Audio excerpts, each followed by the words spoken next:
నమస్తే welcome to prime news ముందుగా headlines RJD పార్టీలో కీలక పరిణామం పార్టీ నుంచి Teja Pratap suspend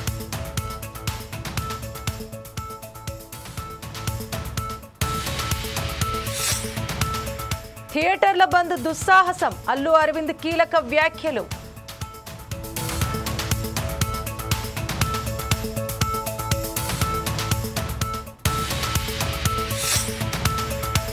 మేడిగడ్డను పునర్నిర్మించాలి BJP MLA Harish స్పష్టం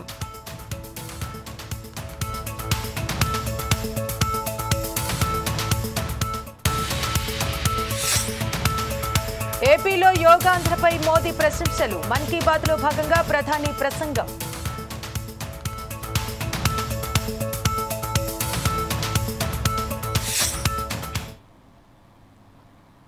ఆర్జేడీ పార్టీలో కీలక పరిణామం చోటు చేసుకుంది. రాష్ట్రీయ జనతాదళ్ అధినేత లాలూ ప్రసాద్ యాదవ్ తన పెద్ద కుమారుడు మాజీ మంత్రి తేజ్ ప్రతాప్ యాదవ్ను పార్టీ నుంచి బహిష్కరించారు. 6 ఏళ్ల పాటు సస్పెండ్ చేస్తున్నట్టు ఈ మేరకు ప్రకటించారు. తమ కుమారుడు వ్యక్తిగత జీవితంలో నైతిక విలువలను విస్మరించేలా చేస్తున్న చర్యలు విసుగు చెందినట్టు తెలిపారు. సామాజిక న్యాయం కోసం పార్టీ చేస్తున్న సమిష్టి పోరాటాన్ని బలహీనపరుస్తున్నాడని లాలూ సోషల్ మీడియా వేదికగా పేర్కొన్నారు. తేజ్ ప్రతాప్ ప్రవర్తన కుటుంబ విలువలు సంప్రదాయాలకు అనుగుణంగా లేదని పేర్కొన్నారు. ఇక ఈ కారణాల వల్ల అతడిని పార్టీ నుంచి తొలగిస్తున్నట్టు పేర్కొన్నారు. ఇకపై తేజ్ ప్రతాప్ కు ఆర్జేడీ పార్టీలో తమ కుటుంబంలో స్థానం లేదంటూ స్పష్టం చేశారు. శనివారం తేజ్ ప్రతాప్ ఫేస్బుక్ లో తాను రిలేషన్షిప్ లో ఉన్నానంటూ పెట్టిన పోస్ట్ సామాజిక మాధ్యమాల్లో వైరల్ గా మారడంతో లాలూ ప్రసాద్ ఈ చర్యలు తీసుకున్నారు. శనివారం తేజ్ ప్రతాప్ ఫేస్బుక్ లో ఒక పోస్ట్ ప్రత్యక్షమైంది. ఆయన ఒక మహిళతో ఉన్న ఫోటో దానిలో ఉంది. ఆమె పేరు అనుష్క యాదవ్ అని గత 12 ఏళ్లుగా తాము రిలేషన్ లో ఉన్నట్టు పేర్కొన్నారు. ఇది కాస్త సామాజిక మాధ్యమాల్లో వైరల్ గా మారింది. అనంతరం దీనిపై ఆయన ఎక్స్ వేదికగా వివరణ ఇస్తూ తన సోషల్ మీడియాను ఎవరో హ్యాక్ చేశారని తెలిపారు. తన కుటుంబ గౌరవాన్ని దెబ్బతీసేందుకే ఎవరో ఇలాంటి పోస్ట్ చేశారంటూ ఆరోపించారు.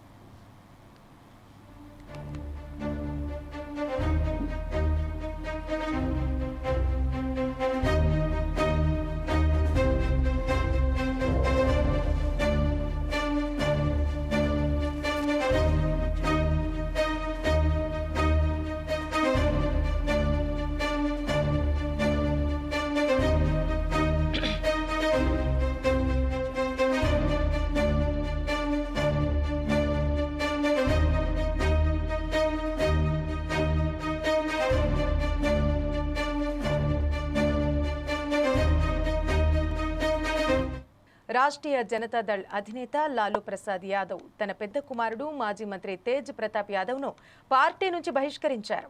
6 ఏళ్ల పాటు సస్పెండ్ చేస్తున్నట్టు ఈ మేరకు ప్రకటించారు. తమ కుమారుడు వ్యక్తిగత జీవితంలో నైతిక విలువలను విస్మరించేలా చేస్తున్న చర్యలకు విసుగు చెందినట్టు తెలిపారు. సామాజిక న్యాయం కోసం పార్టీ చేస్తున్న సమిష్టి పోరాటాన్ని బలహీనపరుస్తున్నాడని లాలూ సోషల్ మీడియా వేదికగా పేర్కొన్నారు. తేజ్ ప్రతాప్ ప్రవర్తన కుటుంబ విలువలు సంప్రదాయాలకు అనుగుణంగా లేవంటూ స్పష్టం చేశారు. ఇక ఈ కారణాల వల్ల అతడిని పార్టీ నుంచి తొలగిస్తున్నట్టు పేర్కొన్నారు. ఇకపై తేజ్ ప్రతాప్ కు ఆర్జేడీ పార్టీలో తమ కుటుంబంలో స్థానం లేదని స్పష్టం చేశారు.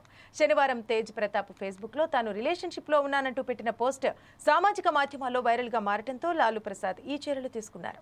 శనివారం తేజ్ ప్రతాప్ ఫేస్బుక్ లో ఒక పోస్ట్ ప్రత్యక్షమైంది. ఆయన ఒక మహిళతో ఉన్న ఫోటో దానిలో ఉంది. ఆమె పేరు అనుష్క యాదవ్ అని గత 12 ఏళ్లుగా తాము రిలేషన్ లో ఉన్నట్టు పేర్కొన్నారు. ఇది కాస్త సామాజిక మాధ్యమాల్లో వైరల్ గా మారింది. అనంతరం దీనిపై ఆయన ఎక్స్ వేదికగా వివరణ ఇస్తూ తన సోషల్ మీడియాను ఎవరో హ్యాక్ చేశారని తెలిపారు. తన కుటుంబ గౌరవాన్ని దెబ్బతీసేందుకే ఎవరో ఇలాంటి పోస్ట్ చేశారంటూ ఆరోపించారు.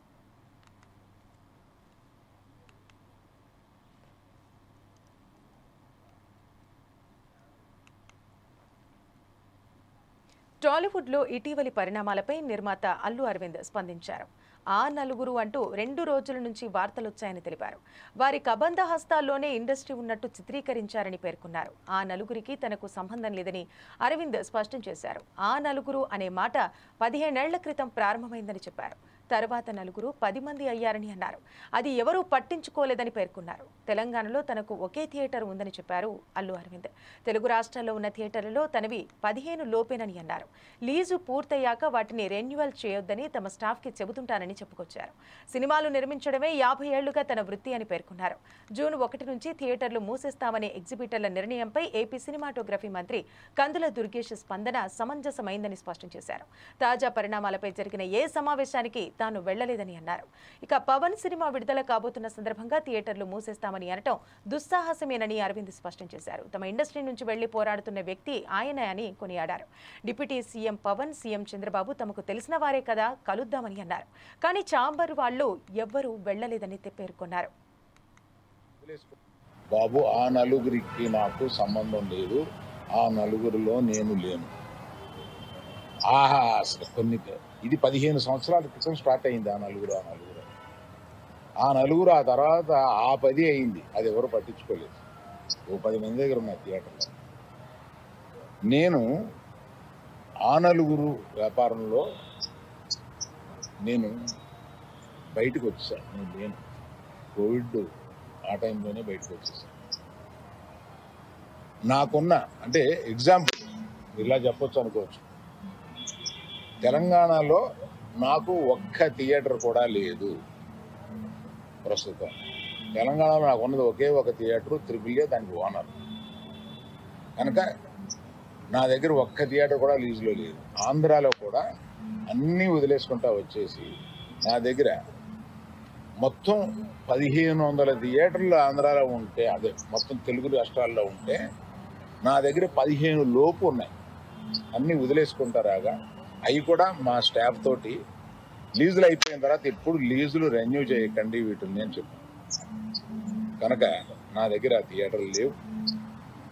ఎందువల్ల నన్ను అంటే పాత అలవాటు కొద్దీ అందరూ నన్ను ఆ నలుగురులో అదేదో ఫోటోలు వేయడానికి మాది బాగుంటాయి కనుక అందరూ పెద్దల ఫోటోలు వేస్తా విమర్శకు బాగుంటుంది కనుక కొంచెం అలా విమర్శిస్తున్నారు. నేను దయచేసి మీడియా మిత్రులను అడిగేది ఏంటంటే, ఆ నలుగురు అని వేసేటప్పుడు నన్ను కలపకండి. నేను లేను, ఆ వ్యాపారంలో లేను. నేను అన్నీ వదిలేశాను. 1500 థియేటర్లకి 15 మాత్రమే, 15 లోపే నా దగ్గర ఉన్నాయి. అవి కూడా త్వరలో నా దగ్గర ఉండవు, వద్దని చెప్పాను. అది ప్రథమంగా మీకు అందరికీ చెప్పడం కోసం ఈ మీటింగ్ పెట్టాను. అది కాకుండా నా వృత్తి గత 50 ఏళ్ళగా సినిమాలు తీయడం. నేను ఆ వృత్తిని నమ్ముకుని ఉన్నాను. ఇది మధ్యలో ఉన్న చిన్న అవకాశం లాంటిది ఏదో వచ్చింది, ఇది నాకు సరిపోదు అని అనుకుని నేను బయటకు వచ్చేసాను. 1వ తారీఖు నుంచి మేము థియేటర్లు మూసేస్తాం అన్న దీని మీద ఆంధ్రప్రదేశ్ మన సినిమాటోగ్రఫీ మినిస్టర్ గారు రియాక్ట్ అయిన విధం చాలా సమంజసమైందని నేను ఫీల్ అవుతున్నాను. ఎందువల్లంటే నాకు కూడా మీరు ఆన్ రికార్డ్ చెప్తున్నాను, ఈ థియేటర్లకు సంబంధించిన ఏ మీటింగ్లోనూ నేను వెళ్ళలేదు. నేను కావాలని వెళ్ళలేదు, నాకు ఇష్టం లేదు. ఈ థియేటర్కి సంబంధించి 3 మీటింగులు జరిగినాయి. 3 మీటింగ్లకి నేను వెళ్ళలేదు. వెళ్ళకపోగా మా గీతా ఫిల్మ్ డిస్ట్రిబ్యూటర్స్ని కానీ అదర్ అసోసియేటెడ్ ప్రొడ్యూసర్స్ కానీ ఎవరిని వెళ్ళొద్దు అని చెప్పాను. కారణం ఏంటంటే, థియేటర్స్ నిజంగానే స్టాండ్ అలోన్ థియేటర్స్కి చాలా కష్టాలు ఉన్నాయి. ఆ కష్టాలు ఉన్నప్పుడు అవి వచ్చి డిస్కస్ చేసుకుని ఇండస్ట్రీ పెద్దలతో ఛాంబర్ అని ఒకటి ఉంది, గిల్డ్ అని ఉంది, వీటిని అప్రోచ్ అయ్యి అందులో డిస్కస్ చేసుకుని సమస్యలు సామరస్యంగా కుదరకపోతే అప్పుడు ప్రభుత్వానికి వెళ్ళి ప్రభుత్వం చెప్పుకున్నాం.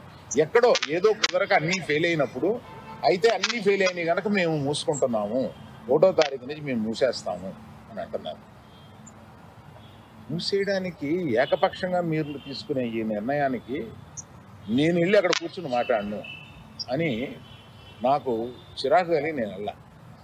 ఇది మీరు ఏమన్నా ఆ సమస్యని డిస్కస్ చేసిన తర్వాత ఒక సామరస్యమైన ఒక కంక్లూషన్ రాకపోతే చేయాల్సింది మేము మూసేస్తున్నాము. ఏమంటే పవన్ కళ్యాణ్ సినిమా రిలీజ్గా రాబోతుండగా మేము సినిమాలు మూస్తాము అనేది దుస్సాహసం చేయకూడదు. ఆ దుస్సాహసానికి మీరు ముందడుగు వేయకూడదు. అది పెద్దలు కానివ్వండి, చిన్నలు కానివ్వండి చెప్తున్నాను. ఎందుకంటే మన ఇండస్ట్రీ నుంచి ఎవరు ఏది అడిగినా హెల్ప్ చేస్తున్న మనిషి ఆయన. ఆ రోజు మేము అశ్విని దత్ గారి కోసం కొద్దిమంది కలిపి వెళ్ళాం పవన్ కళ్యాణ్ గారిని కలవడానికి. అశ్విని దత్ గారి సినిమా వస్తుంది, దానికి కాస్త రేట్స్ ఇప్పించండి అని చెప్పి అడగడానికి. అప్పుడు ఆయన హింట్ చేశారు, చంద్రబాబు నాయుడు గారిని కలిశారా మీరు, ఛాంబర్ తరపున వచ్చి కలవండి. ఆ తర్వాత ఆ కమ్యూనికేషన్లో ఏం జరిగిందో ఏంటో ఆ తర్వాత ఎవరు దాన్ని పట్టించుకోలేదు. నేను ఒకళ్ళిద్దరితోటి ప్రస్తావిస్తే, చంద్రబాబు నాయుడు గారు మాకు తెలిసిన ఆయనే కదా, పవన్ కళ్యాణ్ గారు మాకు తెలిసిన ఆయనే కదా, మేము వెళ్ళి పని చేయించుకుంటున్నాం అన్నారే తప్ప ఛాంబర్ వారు కానీ ఏ సంస్థ కానీ వెళ్ళి అఫీషియల్గా మనం అందరం వెళ్ళి కలిసి కష్టం వచ్చినప్పుడు కలవడం వేరండి. కష్టం వచ్చినప్పుడు ఇప్పుడు మనం అసలు ప్రభుత్వం వచ్చిన తర్వాత వెళ్ళి మనం కలవాలి కదా, కలవాలి. పవన్ కళ్యాణ్ గారు హింట్ చేసినా కూడా అది జరగలేదు. నిన్న ఎవరో మాట్లాడుతూ మాది ప్రైవేట్ వ్యాపారం, ప్రభుత్వానికి సంబంధం ఏముంది? యోగాంధ్రపై ప్రధాని మోదీ మన్ కీ బాత్లో స్పందించారు.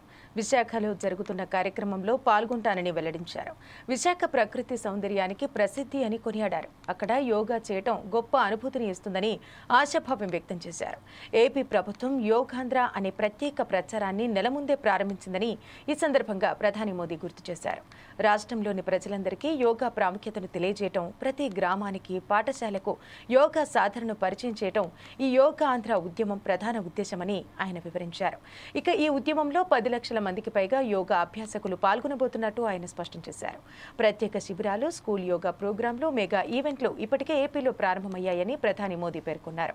దీనికి సంబంధించిన వీడియోను మోదీ ఎక్స్ ఖాతాలో పోస్టు చేశారు. దీన్ని ఏపీ ముఖ్యమంత్రి చంద్రబాబు నాయుడు రీపోస్ట్ చేసి యోగాంధ్ర వివరాలను వెల్లడించారు. अंतर्राष्ट्रीय योग दिवस में अब 1 महीने से भी कम समय बचा है। ये अवसर याद दिलाता है कि अगर आप अब भी योग से दूर हैं तो अब योग से जुड़े। योग आपका जीवन जीने का तरीका बदल देगा। साथियों, 21 जून 2015 में योग दिवस की शुरुआत के बाद से ही इसका आकर्षण लगातार बढ़ रहा है। इस बार भी योग दिवस को लेकर दुनिया भर में लोगों का जोश और उत्साह नजर आ रहा है। अलग अलग संस्थान अपनी तैयारियां साझा कर रहे हैं। बीते वर्षों की तस्वीरों ने बहुत प्रेरित किया है। हमने देखा है अलग अलग देशों में किसी साल लोगों ने योग चेन बनाई, योग रिंग बनाई। ऐसी बहुत ही तस्वीरें हैं जहां एक साथ 4 जनरेशन मिलकर योग कर रही हैं। बहुत से लोगों ने अपने शहर की आइकॉनिक प्लेसेस को योग के लिए चुना। आप भी इस बार कुछ इंटरेस्टिंग तरीके से योग दिवस मनाने के बारे में सोच सकते हैं। साथियों, आंध्र प्रदेश की सरकार ने योग आंध्र अभियान शुरू किया है। इसका उद्देश्य पूरे राज्य में योग संस्कृति को विकसित करना है। इस अभियान के तहत योग करने वाले 10 लाख लोगों का एक पूल बनाया जा रहा है। मुझे इस वर्ष विशाखापत्तनम में योग दिवस कार्यक्रम में शामिल होने का अवसर मिलेगा। मुझे जानकर अच्छा लगा कि इस बार भी हमारे युवा साथी देश की विरासत से जुड़ी आइकॉनिक प्लेसेस पर योग करने वाले हैं। कई युवाओं ने नए रिकॉर्ड बनाने और योग चेन का हिस्सा बनने का संकल्प लिया है। हमारे कॉरपोरेट्स भी इसमें पीछे नहीं है। कुछ संस्थानों ने ऑफिस में ही योग अभ्यास के लिए अलग स्थान तय कर दिया है। कुछ स्टार्टअप्स ने अपने ऑफिस योग अवर्स तय कर दिए हैं। ऐसे भी लोग हैं जो गांवों में जाकर योग सिखाने की तैयारी कर रहे हैं। हेल्थ और फिटनेस को लेकर लोगों की ये जागरूकता मुझे बहुत आनंद देती है। साथियों, योग दिवस के साथ साथ आयुर्वेद के क्षेत्र में भी कुछ ऐसा हुआ है जिसके बारे में जानकर आपको बहुत खुशी होगी। कल ही यानी 24 मई को WHO के डायरेक्टर जनरल और मेरे मित्र तुलसी भाई की मौजूदगी में एक MOU साइन किया गया है। इस एग्रीमेंट के साथ ही international classification of health interventions के तहत एक डेडिकेटेड ट्रेडिशनल मेडिसिन मॉड्यूल पर काम शुरू हो गया है। इस पहल से आयुष को पूरी दुनिया में वैज्ञानिक तरीके से अधिक लोगों तक पहुंचाने में मदद। కాళేశ్వరం ప్రాజెక్టుకు సంబంధించిన రిపేర్ల ఖర్చును ప్రభుత్వమే భరించాలని బీజేపీ ఎమ్మెల్యే హరీష్ బాబు డిమాండ్ చేశారు. కేంద్రం నుంచి డ్యామ్ సేఫ్టీ అథారిటీ రిపేర్లు చేసేందుకు సిద్ధంగా ఉందని ఆయన పేర్కొన్నారు. మేడిగడ్డ కుంగడం ప్రభుత్వానికే నష్టమని ఎమ్మెల్యే స్పష్టం చేశారు. ప్రాజెక్టులోని కొద్ది మొత్తాన్ని పూర్తిగా పునర్నిర్మించాల్సి ఉంటుందని ఎమ్మెల్యే తెలిపారు.